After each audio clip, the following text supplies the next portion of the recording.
So we've just recently completed what's called the Days of Unleavened Bread.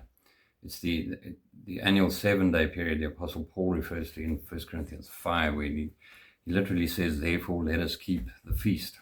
So we literally do. There's a series of holy days and festivals throughout the year that lay out God's plan for us. And the instruction for this week is to avoid eating anything that has any kind of leavening agent, any kind of raising agent in it. And the point is that it symbolizes removing and keeping sin out of our lives. And if you want to know what sin is, if you want a definition, you'll find that in 1 John 3 verse 4. It means to break God's law.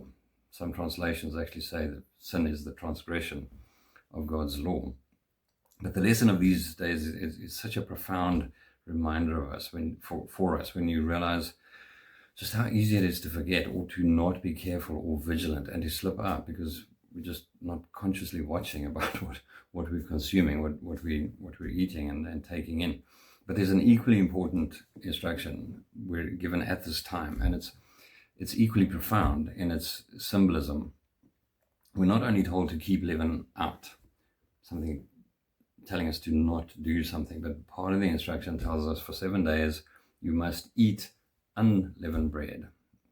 And just as the leavened bread symbolizes sin, unleavened bread symbolizes the righteousness of God that we need to be taking in. So the focus is not just keeping something out, but rather to put something in its place. And what an incredible lesson for us as Christians. The best way to remove something from our lives, bad behavior, unhealthy behavior or thinking, is to just crowd it out with good. And that was the point that Jesus was making when he said he came to fulfill the law. God's law is not just about thou shalt not, all these things, all these prohibitions, these things we can't do, but rather what we should be doing. And he used the example of murder. Don't murder. That's the law. That's good and well. But go beyond that. Don't even hate, but go even further. Replace that hate with love. It's a very proactive thing. Get rid of the one thing by putting something else in. And that's Paul's point, in the Apostle Paul's point in Philippians 4 verse 8. I think it's a very well-known scripture. But maybe you haven't thought of it in the context of this principle of removing something by replacing it with something else. He says, finally, brethren, whatever things are true, whatever things are noble, just, pure, lovely, whatever things are of good report, if there's any virtue and if there's anything praiseworthy, meditate on these things.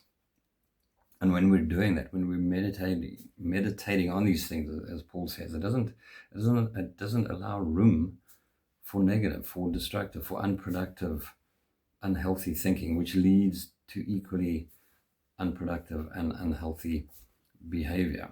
And it takes conscious effort, but it becomes a discipline over time. And it's a discipline which we're physically reminded of every year during these days of unleavened bread. And now we look forward to the next holy day, the day of Pentecost. In fact, today is 4th of April. We're told to count 50 days from tomorrow, starting tomorrow, to get to the day of Pentecost. And that's equally rich in symbolism and another step in God's incredible plan for salvation. God's holy days are, it's just astounding the clarity that it gives our purpose, why we're here, why we were created in the first place, what our destiny is.